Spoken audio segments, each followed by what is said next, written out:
Territoire urbain acte 2, outre une exposition du club Photostéracien 77, on se fait plaisir en invitant des personnes pour qui on a beaucoup d'affinités photographiquement parlant, qui en plus s'avèrent être des personnes qui sont très sympathiques à connaître.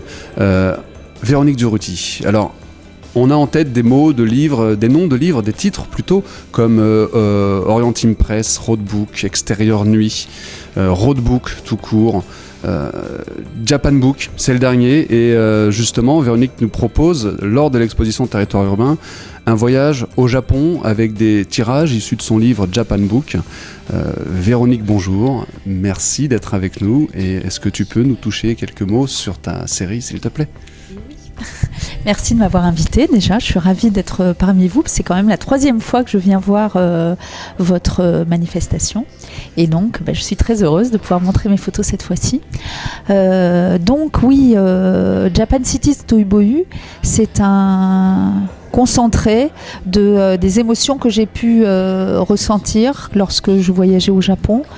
C'est vrai que ces villes sont très marquantes et très représentatives de l'ambiance du Japon, avec ces côtés très presque incohérents. Qu'on a, tu connais aussi très bien le Japon, donc ces côtés très incohérents qu'on a quand on est plongé au cœur de ces cités japonaises, où on a dans la même ville à la fois des instants d'extrême modernité, où on est pratiquement dans un film de science-fiction, et d'autres où on a l'impression de se retrouver au Moyen-Âge, où on a des villes verticales qui se superposent, où on est dans plusieurs siècles à la fois, dans plusieurs temps à la fois, où également pour un photographe, il y a des choses très intéressantes qui se passent au niveau de la lumière. En particulier pour moi qui travaille encore essentiellement en argentique, ces différentes sources de lumière qui vont s'entrechoquer et se déformer sur la pellicule, avec des ciels qui peuvent devenir justement presque comme des films de manga. Par exemple, ce ciel qui devient vert à Hiroshima parce qu'il est la résultante de toutes ces sources lumineuses différentes qu'il y a dans la ville, et qui est presque le même vert que les yeux du manga japonais qui est à côté. Et puis aussi ces architectures improbables, on voit beaucoup d'images du Tokyo avec les gratte-ciel, avec tous les néons.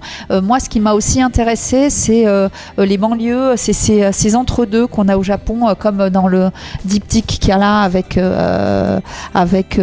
ces endroits de banlieue où on est là aussi, on ne sait pas trop dans quel temps on est, on ne sait pas trop à quelle heure on est. Et puis ces lumières très improbables, puisque donc mes couleurs ne sont jamais retouchées, et qu'on est vraiment... alors, c'est pas ces couleurs-là qu'on voit dans la rue, mais c'est ces couleurs-là qui se sont imprimées sur ma pellicule. La magie de l'argentique, en fait, tout simplement, je crois aussi. Après, effectivement, ce qui ressort beaucoup des photos, et celle que tu nous as fait l'honneur de nous proposer, là, exposée sur à peu près presque 16 mètres linéaires, ou 17 mètres linéaires, c'est qu'on ressent de l'émotion dans chaque photographie. Et c'est peut-être ça qui caractérise le plus tes photos, c'est l'émotion qu'on peut ressentir face aux images de choses qu'on ne voit pas. On pense le voir, on passe à côté, mais on ne le voit pas comme ça. Et rien que pour ça, en tout cas, merci. Je vais en profiter pour rebondir sur le fait que tu es une invitée pendant toute la période de l'exposition. On a la chance de t'avoir pour aujourd'hui, jour de vernissage, mais on t'aura également le dimanche 20 avril pour l'animation d'un workshop.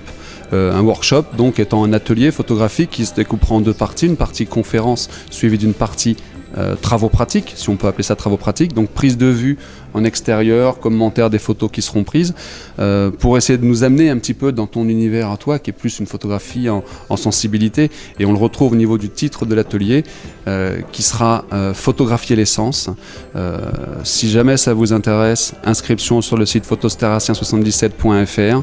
C'est le dimanche 20 avril, et passer une journée aux côtés de Véronique Durruti, à faire de la photographie, à s'imprégner de son univers, moi je pense que ça vaut la peine.